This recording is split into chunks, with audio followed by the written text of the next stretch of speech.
Ron, terrific comeback from the lads, and I think deservedly earned a victory in the end.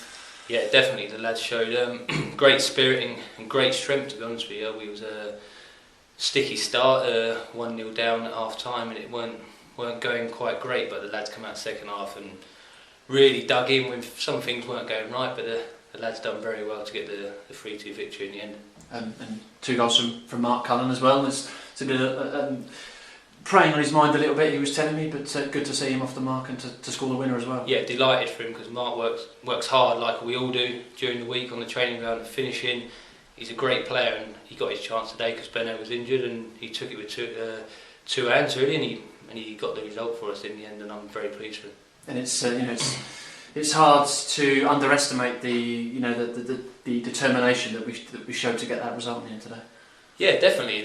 Like I say, the lads work so hard on the training ground and take it into matches, and the lads put everything in there and got nothing left in them at the end of the game, even though the quality wasn't great at times. But to come from 1-0 down and win the game, it shows how strong the club is and how strong the players are. And there was an altercation at the end between you and the supporter. Tell us a little bit about what happened there. Well, yeah, really. I mean, I've been covering up for a good few months now about the supporters. There's some fantastic support of this club.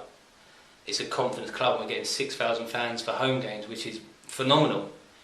But there is people out there that are going to affect the players and are affecting the players on the pitch. Even though we are professional footballers, we should be able to deal with it, but it's not easy. And a fan at half-time decided to take it on board and try and come to the tunnel at me and said a few words to myself about me and the rest of my teammates. And I've been taking it for too long now to keep taking it, and I decided to speak to him at the end. I wanted to talk to him, asked him for a chat, and he hid. And then he clapped, so I told him, don't clap. I said, if you're not going to be behind us, don't come. I said, it's conference football. We're good players, but things are going to go wrong. We all need to be in it together. We're working hard during the week, very hard. The players and the management, it's a new team. And I'd like to invite that person into the club whenever they want to come into the club.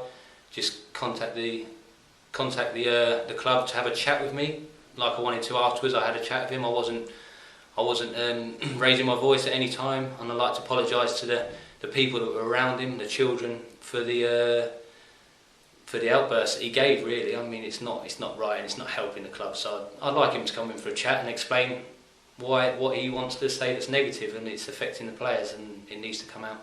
Because there's always disappointment at football grounds, but perhaps it's sometimes best to wait until the final whistle. Admittedly, we're losing at half time, but encouragement is always the thing that works best. Definitely, I've come here from a club that only gets 2,500 fans in League One, and their support was absolutely tremendous. We was in League One, batting above our league really, but them supporters got right behind us, and the majority of supporters here, don't get me wrong, are very good, as you see against Aston Villa and Millwall, teams like that. They really got behind us. It makes a difference, but there's very negative people in the ground, and I'm putting my neck on the line here, and I just want to speak to them people and ask them what help it's actually doing, because it affects our younger players at the club. And if I were as strong as I am, then it may affect me, but it's not going to. So I'd like to ask them to come in for a chat whenever they want and see what we can do about it.